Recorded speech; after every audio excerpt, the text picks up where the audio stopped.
in Virginia. We're so honored to come back to you again today with veteran authors from the entire military connected community.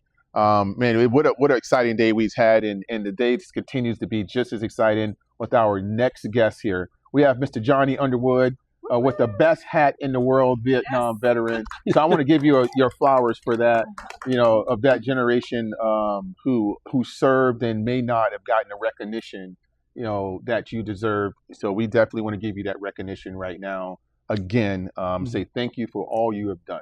Thank you for the service to the country. Thank you. So Johnny, we want to get into your book, which I find absolutely fascinating. Not only from your writing about the book, but just the subject matter and how you explain just how you came just to being involved in this. So, I definitely want to save time for all of that, but your book, Next Target Earth, available everywhere, and we'll talk about that. It talks about, expansive military science fiction novel, blending, and I'm going to get ready for this, right? Because that's the expansive military science fiction novel blending alien civilization, right? Earth's military response, Area 51, Roswell, SEAL operations, Cold War, and futuristic energy technology. Right. Now, I had to really take a moment when I was writing that. To go, that is a lot to pack it. Actually, that's 5 books. Right. But you have done a great job, and I think a great legacy item to leave here for the next 2,000 years of people to be reading this type of stuff. And I have an affinity to Roswell and Area 51 area too, because my wife is from New Mexico, Carlsbad, and I'm from the South. And the first time I went to the desert, after we got married, and I went to Roswell, I didn't know it was a real place.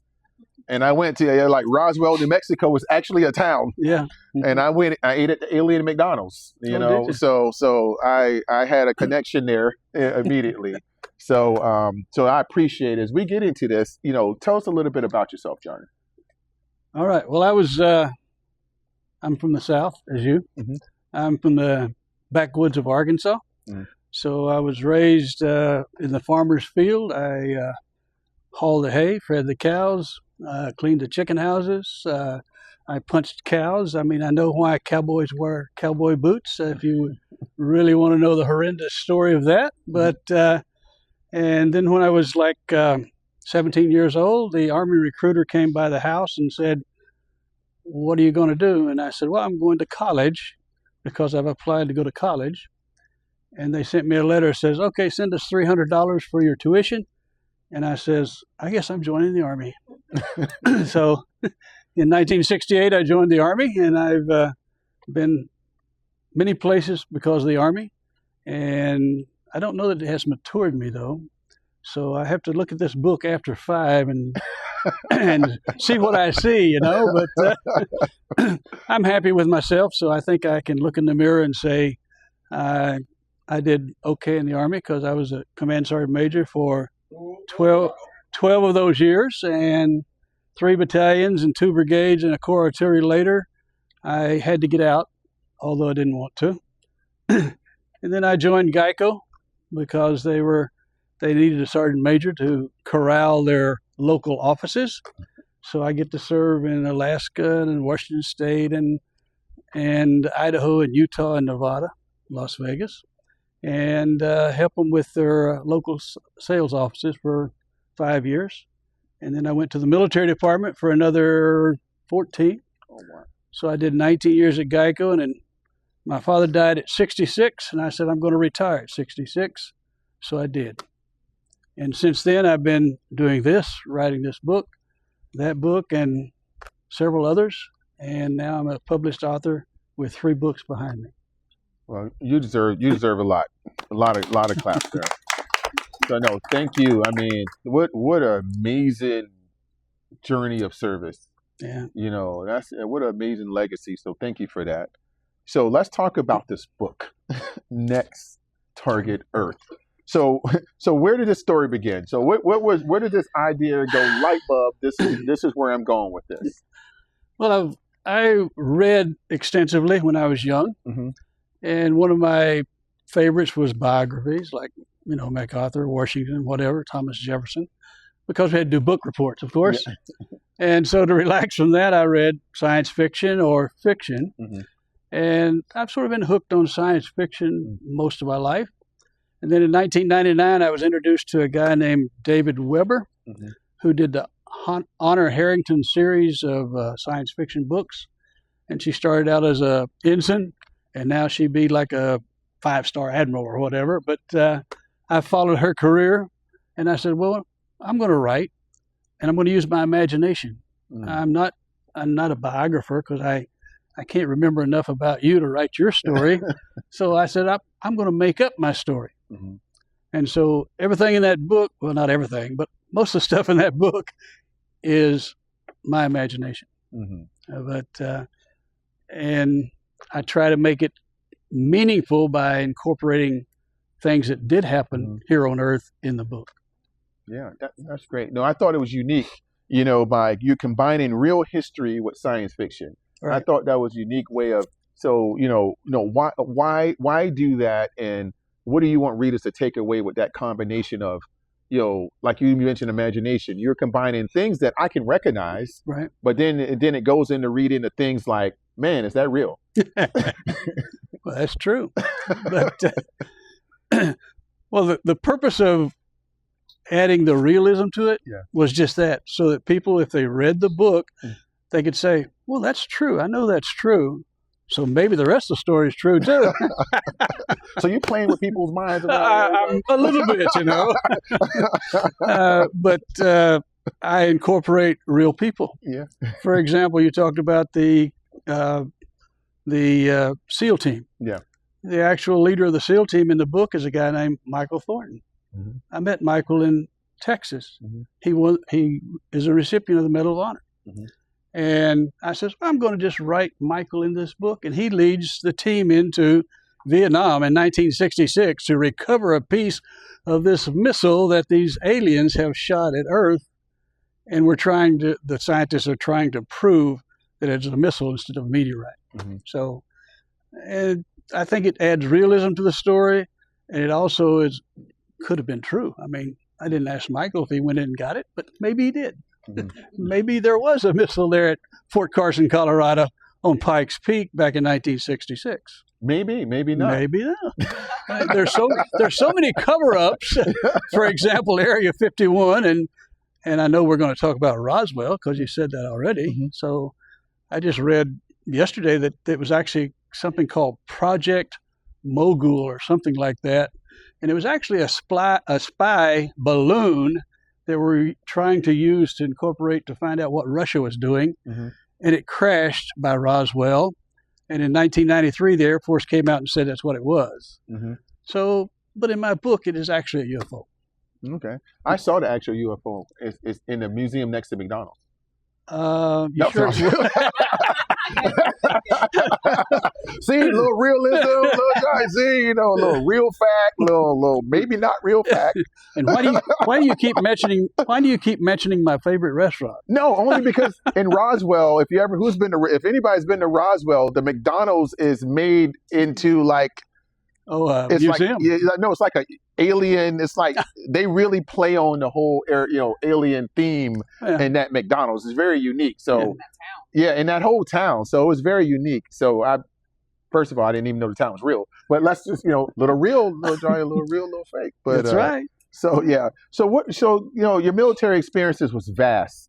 So what military experiences shaped the writing? Like what's some things in your military experience that you kind of like you kind of incorporated in there? Well, believe it or not, I loved being a first sergeant. Mm-hmm. I was a first sergeant for 3 years in a TO&E unit. And during that time, I know I'm in charge of 105 people. They're my students. Mm-hmm. They're my soldiers. They're the ones that I am training to replace me. Mm-hmm. So that's some of the thought concept that I use in the book, because I got the first sergeant who has a company commander who breaks down because he lost a soldier. Mm-hmm. The soldier died in an explosion in the peacetime looking for a missile. But the first sergeant has been in Vietnam, and he held in his hands the first soldier that died in Vietnam as a result of combat. So he says to the captain, all right, if you can't take control, I'll help you. But you gotta be the commander. You can't be a babbling idiot. So if you're an NCO, you've got to have the backbone to say what's right. You got to have the backbone to tell people if they're wrong. And I just try to incorporate some of those little things into my writing. And I do that in all my books, by the way. Yeah. And that's why I carried the whole title out, because I think there's a lot in here. There's storytelling, there's leadership nuggets. And I think you said there's a little bit of a memoir in there too, because you're saying things that not necessarily are attributed directly to you by name, right, but they're attributed to your experience. Well, you should read my novel about second career, from soldier to private investigator, because I gave a copy to my doctor at Walter Reed, my primary care manager. He started reading it. He said, "Is this about you?" And I says, "Perhaps you're right. Perhaps you're right. I mean, I thought about being a private investigator, but instead I became a Geico person. You know, it's not too late. It's not too late. That's true. You still got a lot of after 5 left. I'm not sure in today's environment that I'm smart enough. You talk about Gen Z and the ones after that, I'm saying, oh my goodness, they're 5 times smarter than me. I guarantee it. They might not have your grit, though, Johnny. I hope not. but who knows what the world's going to become when I'm gone. Yeah. So no, we touched on Roswell a little bit, and that'd be, when I turn over to Dee, but like, have you ever visited Roswell? No, never have. So what made you put Roswell just on the significance of the Area 51 story, or what played out there for you? Well, it was a secret place to develop a secret project. Yeah. Because, in the Cold War, we and the Russians were neck and neck of, arms race and all that kind of stuff, and one-upping. I'm going to be the first man in space, or I'm going to have the first dog in space, or whatever. So in Roswell area and Area 51, they got lots of secrets. They have a UFO. I needed a vehicle to get to a black hole, because in that black hole there was a unlimited source of fuel. Because we are using fossil fuels and we're developing nuclear fuels. But as they worked on the UFO, they found out that the fuel for the UFO and the fuel for the missile, or the meteorite, was the same thing. And on top of that, they could use like 0.5 grams and go 300 miles an hour. So they said, okay, let's go out there and get some of that fuel. And if this thing can go so fast, they can get there real quick, because it's only like 4,000 light years away, So I had to develop a ride for my character to get the fuel. Okay. And it was a fight, too, by the way, between Kennedy and Johnson, because, as you know, Johnson was an oil man. So therefore, when he was looking for the future, he was thinking about making money for himself. And therefore, he wasn't interested in going to the black hole and getting new type of fuel. But anyway, my story was not about them. It was about going there. And it was about the other race that, believe it or not, they fired missiles at Earth back 50 million years ago, because they got tired of the dinosaurs' antics and just playing. They weren't developing technology. So they said, So they zapped the dinosaurs. And now they look down and they're fighting in their own universe. They're fighting the last kingdom that's left. There used to be 10. Scattered all over their universe, and slowly this one would fight this one to the death, this one would fight this one, and finally there's 2 left. And the first 130 pages of the book is the fight to eliminate one of those kingdoms. And so after that is over, they look around and say, well, the only sentient beings are on Earth. Maybe that's the next target. So there's the premise of the book. Awesome. Nice transition. I tell you guys, like you have something so much that I think today, because you're reminding me of the middle of my childhood, when there was no, we were still kids. I was outside at my great grandmother's house. Me too. You couldn't come back in, and you had to be creative about things, and the imagination. I think that's what we have lost, with too many things stimulate us other than our own natural imagination. Right. And I think you are a testament of what that power has been and how so much of what we have lost and just being able to be just creative in your own brain, you know, without all of the stimulation around you. So I appreciate that. I enjoy hearing. I can make up a whole lot of stories. Well, I'm a loner. I mean, I've done it all my life. I'm a loner because when I was 8 years old, I made little toy cars by taking a block of wood and putting a mason jar lid on the side for wheels, nails for smokestacks, and maybe a trailer on the back of it. And I'd play all day in the dirt, barefoot, with my little toy cars. And I wanted to play war, so I dug a Depew foxhole when I was, I don't know, 12 years old. You know, had to be deep, armpit deep, etc. Had to have a fighting step, overhead cover. I built it all when I was like 12. And I made my own rifles, you know. Wow. But I was a loner because I was in the foxhole by myself. So your imagination has been, since you were young, just utilizing it to branch into different things. And I can see the passion, not only in your writing, but in your storytelling. And so with that being said, who's your favorite character? When we're looking at and reading this book, when everybody reads your book, who's your favorite character and why? Well, you got two sides, of course. You got their side. And by the way, I call them Solarana. And they're exactly a duplicate of a human. And in Solarana land universe, if they take an Earthling and bring him there, he can live to be 300 years old. But if they go into Earth, they age like 6 months in a week. So they would advance quickly and die off. So they have no reason really to go to Earth. But they think, you know, if the Earthlings know that they can live to be 300 years old, guess what? They'll probably want to come here. Right. So, but anyway, what was your question? Your favorite character. All good. No, this imagination. You have me tied in, Johnny. So it's okay. My favorite characters, I have several of them actually. Okay. I even have a what is it? A protagonist, a bad guy. Yeah. But the good guy on the Solarana side is David Weber.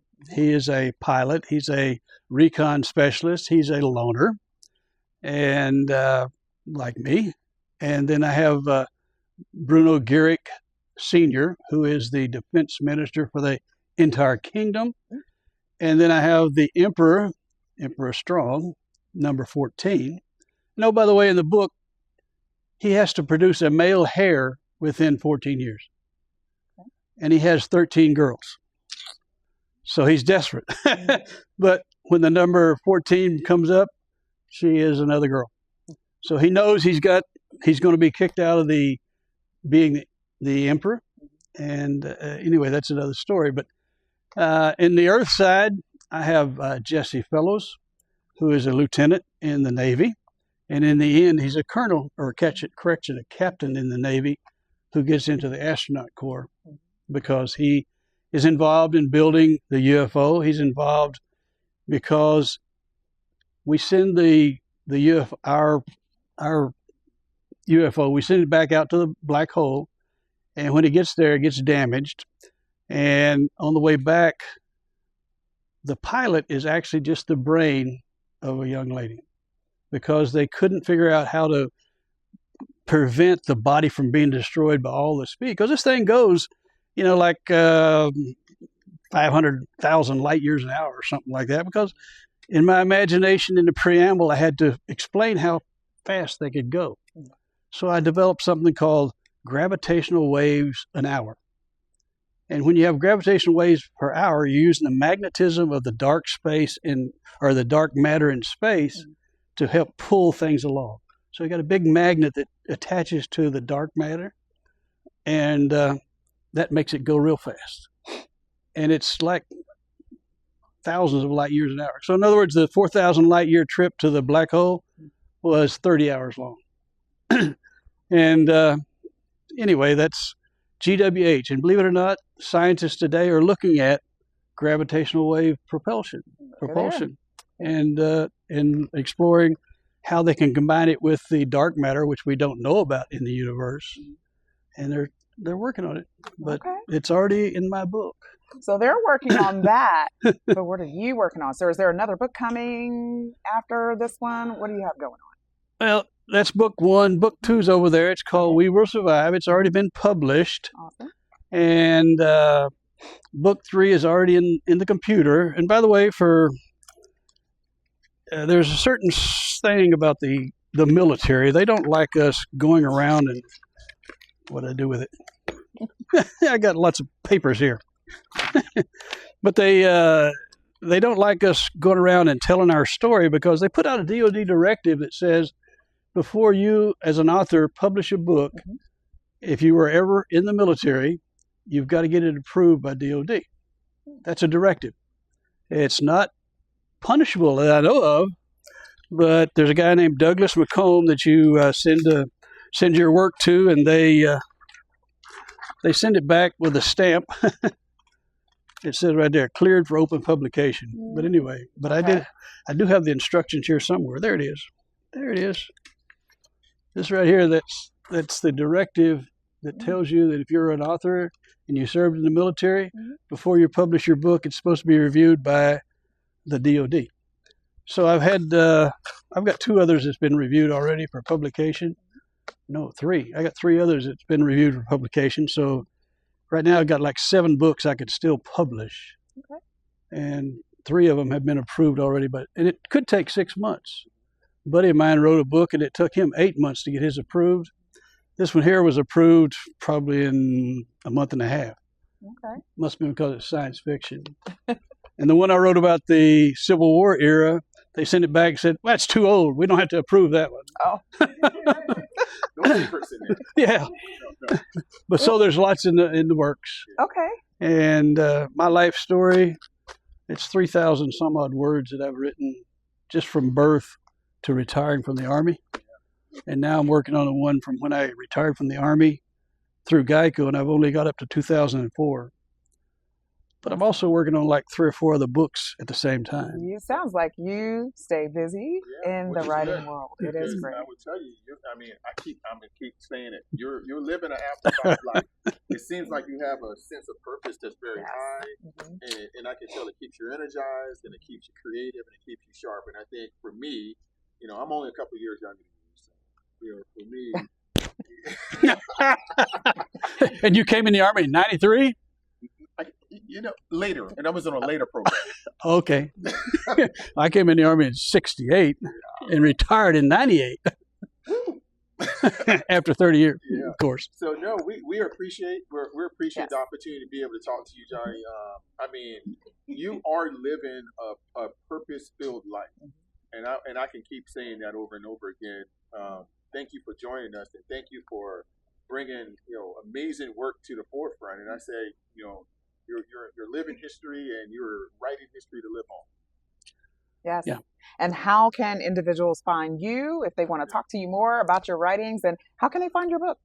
Well, I spend my time in my office upstairs because I retired from the Geico in 2017, and I've been writing books. I wrote part of this on a boat to Australia because we took a 23-day cruise from Seattle to Australia.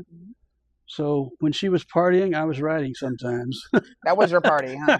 Party in the fingers. But the books are on Amazon. They're on Books A Million. I even found it on Walmart.com. Okay. At Barnes & Noble. But I don't have a website. I was thinking about it. And I gave up my Facebook page because my wife didn't like pictures of the house on the Facebook page for some reason. We'll edit that out. But, okay, well, awesome. Well, I know that we're going to purchase some books today from you. So we certainly appreciate you being with us and sharing with us your story. Next target, Earth. Next target. And this was even more people buy this one than that one. Okay, well, we're going to have to do another military author takeover and get some more insight on the rest of Johnny's books. Everybody, this is Johnny Underwood. Cheers. I like the cover.